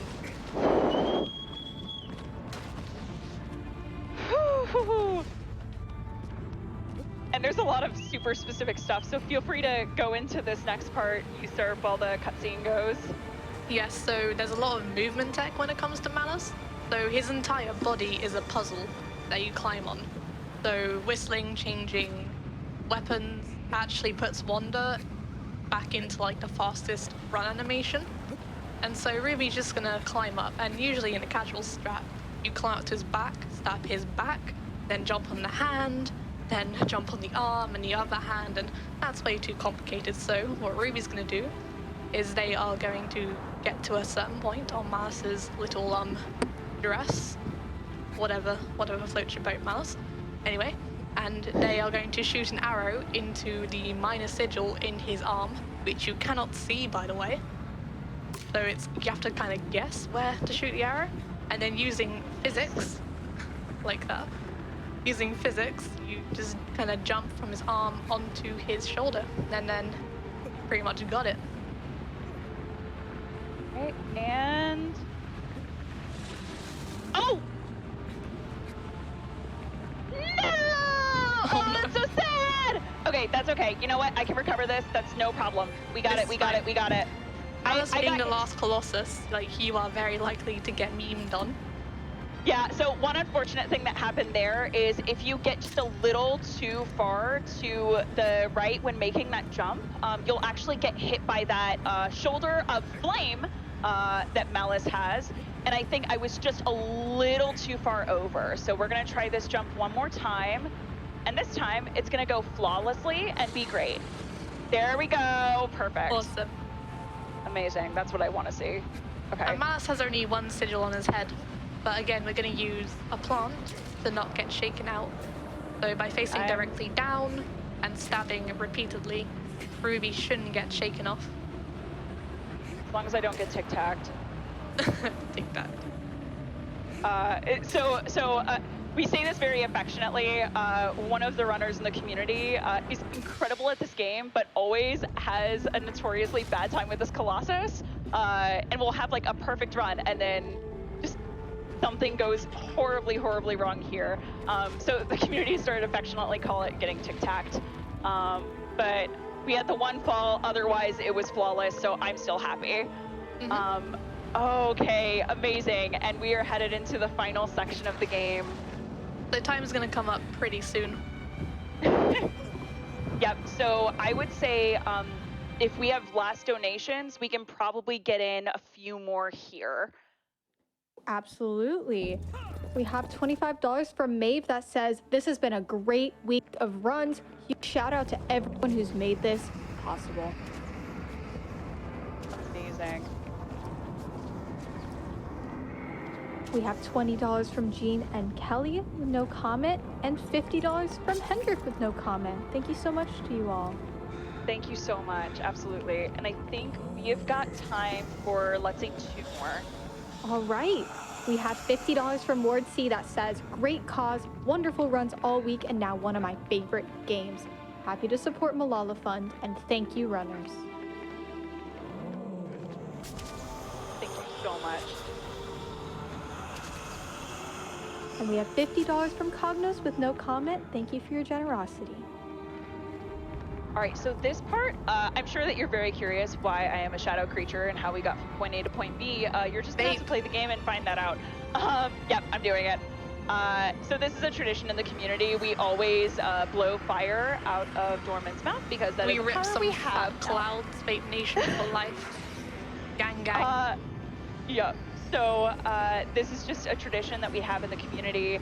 And the way that you actually speedrun this part, if you noticed, there were those people shooting arrows at me and I didn't do a thing against them. And the reason for that is the best way to get through this fight is actually by being peaceful.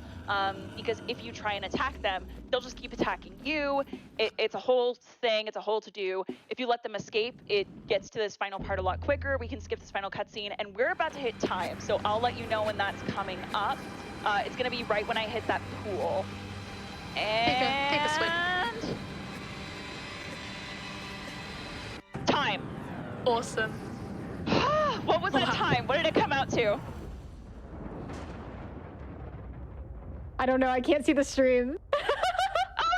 Oh no! Oh gosh. Okay. We'll ask chat. Chat will tell us. Chat will tell us.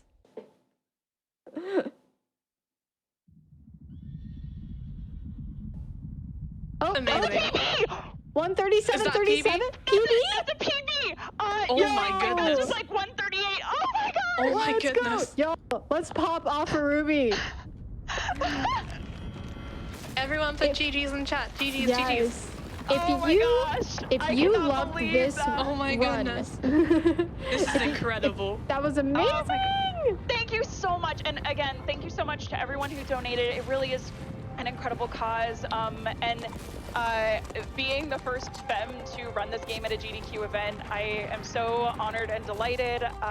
Thank you to my friends who came out, and if there's anyone, I know I said this during the run, but if there's anyone who is looking to get into streaming and speed running this game or any of the other Team Ico games, so Eco or Last Guardian, there is a whole community that is waiting to accept you with open arms. So please feel free to join us on the Team Ico Discord. We would love to have you.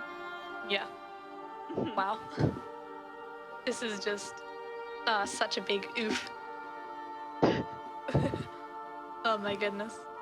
Oh, and now it's just gonna go through the credits, but that's the run. Thank you so much for joining us for Any Percent Shadow of the Colossus. That was so much fun to play.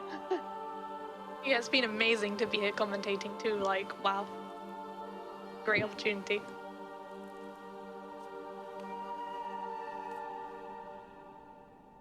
All right.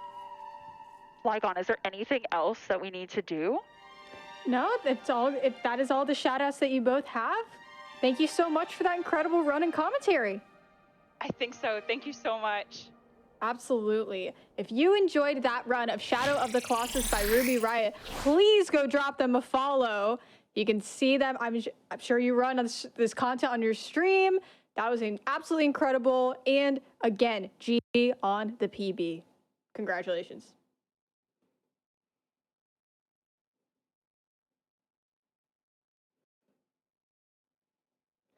Wow, what an incredible run of Shadow of the Colossus. Thank you to Ruby and Usurpering for that, and thank you to everyone who donated throughout the run. I'm gonna read a couple of more donations that have been coming in. We have $50 from Connor M that says, band nerds, theater nerd, game nerds, too many nerds here. Yes, absolutely. We have $5 from Captain Clown that says, amazing runs. And with that, we are going to have a word from Malala Fund, then a Twitch ad, so stay tuned for the remainder of Fleet Fatales today.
Hello, everyone, and welcome back to Fleet Fatales 2020 Online. My name is Sent, and I am so excited because with the last day of the marathon comes another batch of amazing speedruns, and of course, to go along with them, another batch of amazing prizes that you can donate in order to be eligible to win.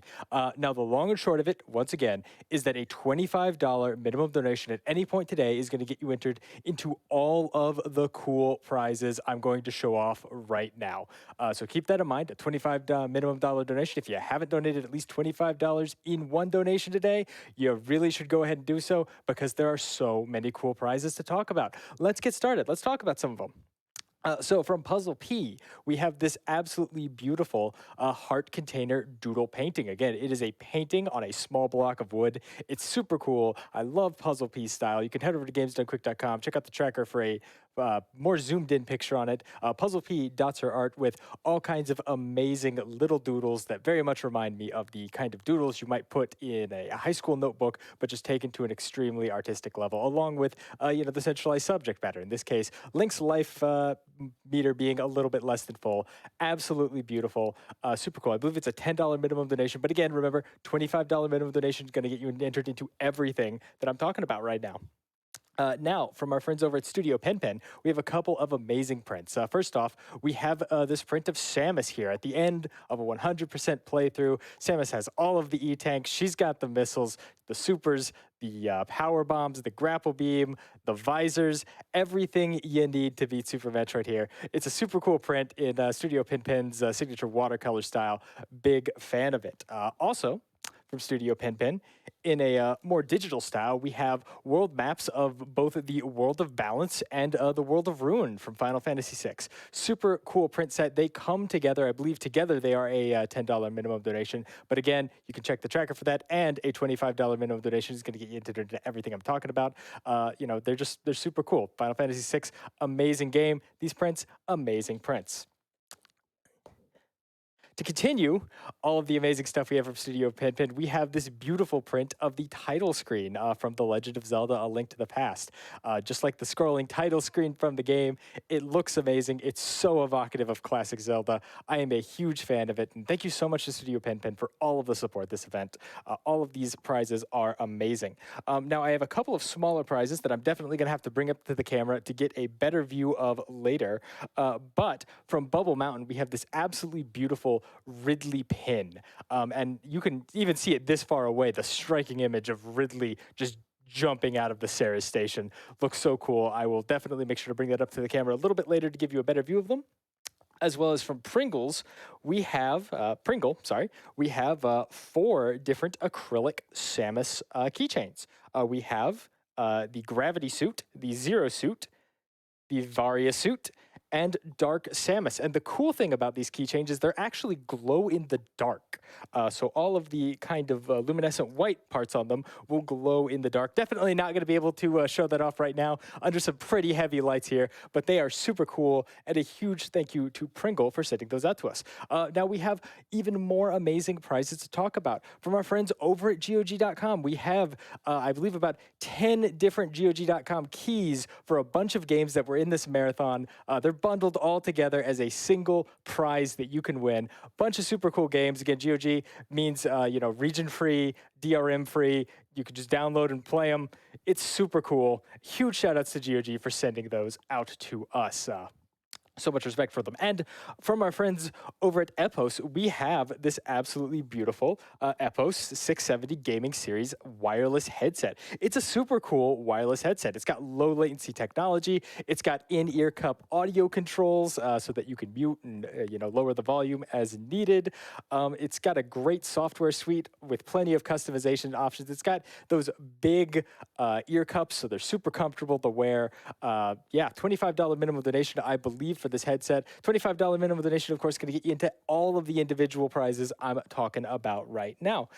And from our good friend over at Cute Monster Props, we have this absolutely beautiful green acrylic rupee replica. It is So cool. It comes with, it's a little bit hard to see, a Hylian themed stand that it could stand on. It's not levitating about 2 inches above my hand. It's got a really cool stand. I'll make sure to bring up the rupee and the stand as well when I talk about some of the other amazing prizes that we have. And of course, because every dollar matters, and because your donations are going directly to Malala Fund, and every dollar is important, if you donate a minimum of $5 today, you will be entered to win a Nintendo Switch. That's right, a Nintendo Switch. It's a great console.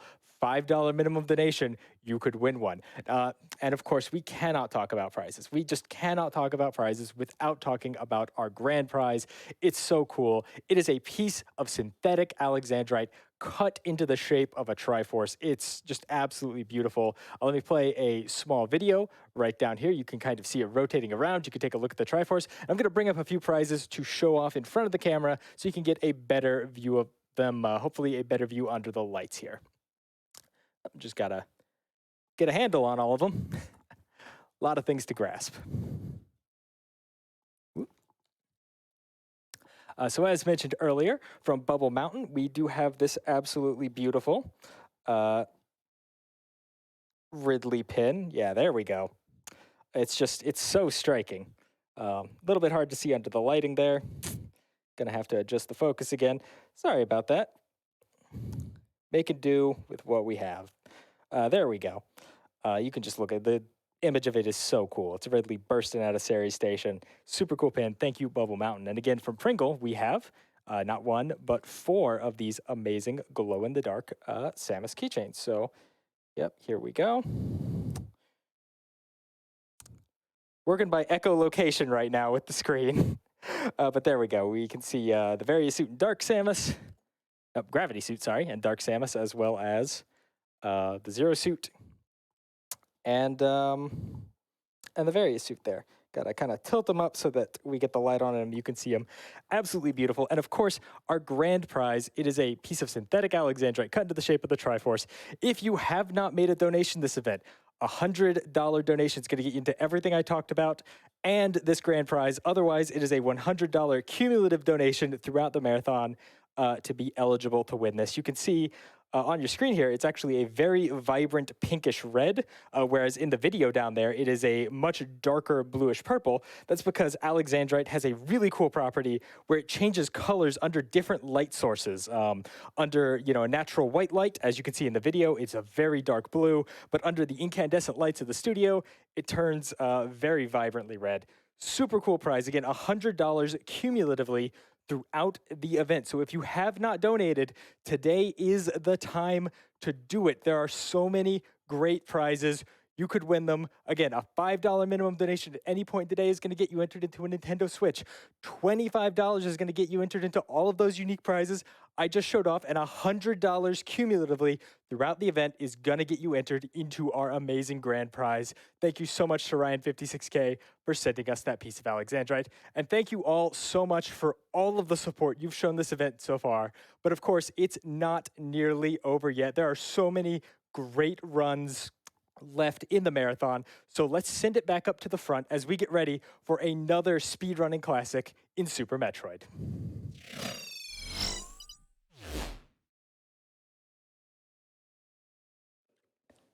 All right, welcome back to Fleet Fatales 2020. Thank you, Sen, for that incredible prize segment. Talk a little bit about Malala Fund, our wonderful charity for this event that all of the incredible donations are going towards. Malala Fund is working for a world where all girls can learn and lead. Malala Fund advocates for resources and policy changes needed to give all girls a secondary education, invests in local education leaders, and amplifies the voices of girls fighting for change.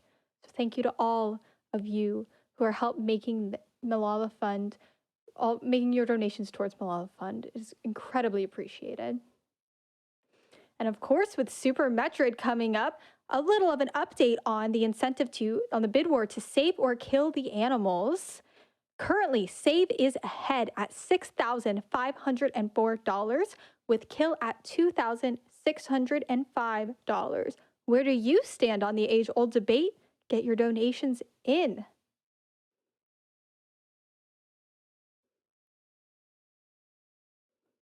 speaking of that bid war, we have $5 from Triggerlist that says, $5 train to kill the animals, $5 train. We have $25 from Joe Josie that says, donating for Ruby's amazing Shadow of the Colossus run. They were absolutely charming and impressively skilled. Also, trans rights.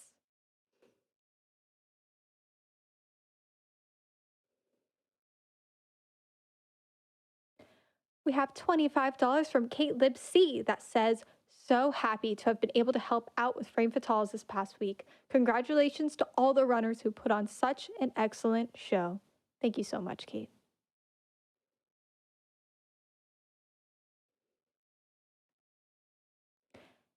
And just a reminder that the Yeti is donating $5 for every Fleet Fatale shirt sold to Malala Fund. You can find the shirts at theyeti.com or do !Yeti in chat, and it has Samus on it.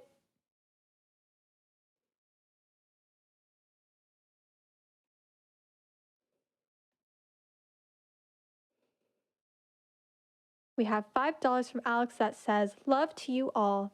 Thank you for everything you do.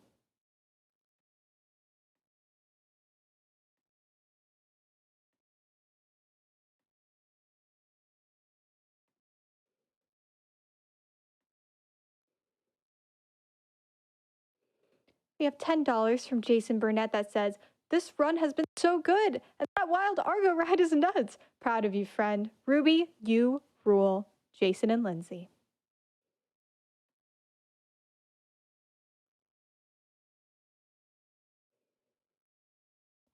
We have $10 from Lol Knight that says, that Shadow of the Colossus run was amazing. Thank you, Ruby. Their energy was awesome.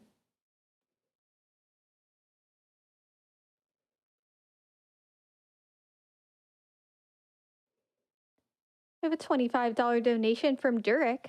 Gotta go fast and save the animals.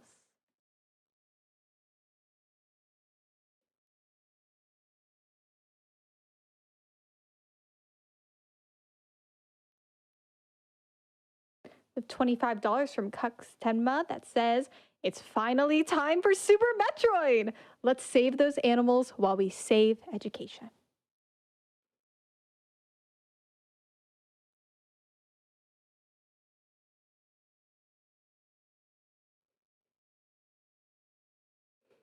We have $25 from Andy that says, what would Malala do? She would save the animals, obviously.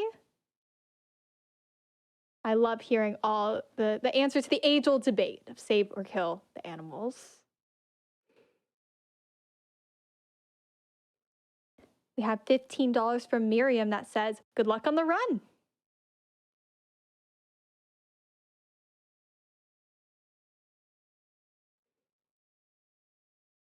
We have $25 from T-Sud that says, I'm so proud of the speedrunning community for being such an awesome force for amazing charities. GDQ events really show how so many like-minded people can make such a positive effect on the world. Thanks to all the GDQ staff, the runners, and the community for everything you do. Also, save the animals!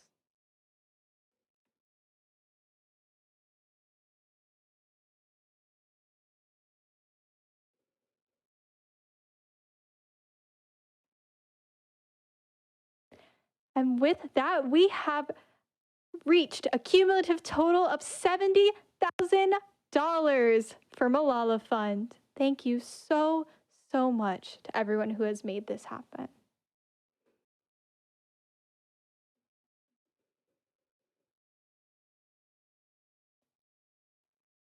We have $25 from Luigi that says, thanks for putting on an amazing event. Y'all rule and save the animals.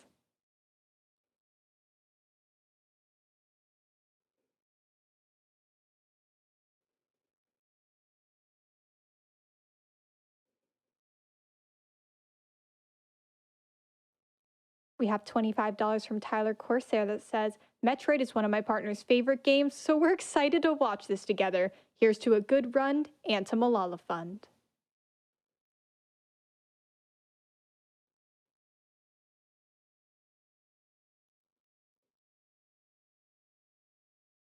We have $25 from Melon. Always save the animals. This is a great fund, and thank you all for running.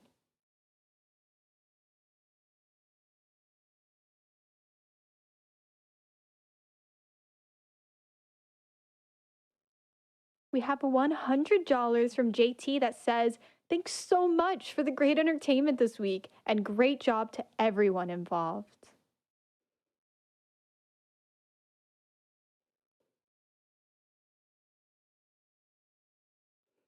We have $25 from Nanobyte that says, happy to support Malala Fund and the work they do around the world. Congratulations to Ruby Riot on that PB. Your excitement about your time was priceless.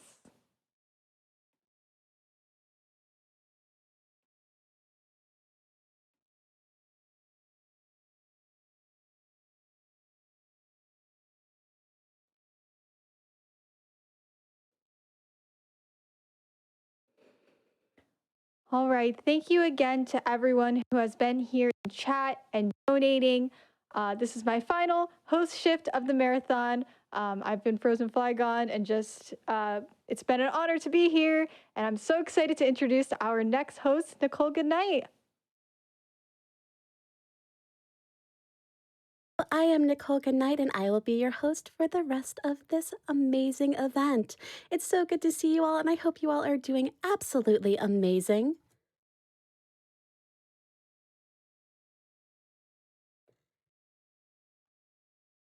And as a reminder, all donations are benefiting Malala Fund. Malala Fund is working for a world where all girls can lead and learn. Malala Fund advocates for resources and policy changes needed to give all girls a secondary education, invests in local education leaders, and amplifies the voices of girls fighting for a change. And because of all of you, we have raised over $70,000 for Malala Fund. Thank you all so much. It really means absolutely everything.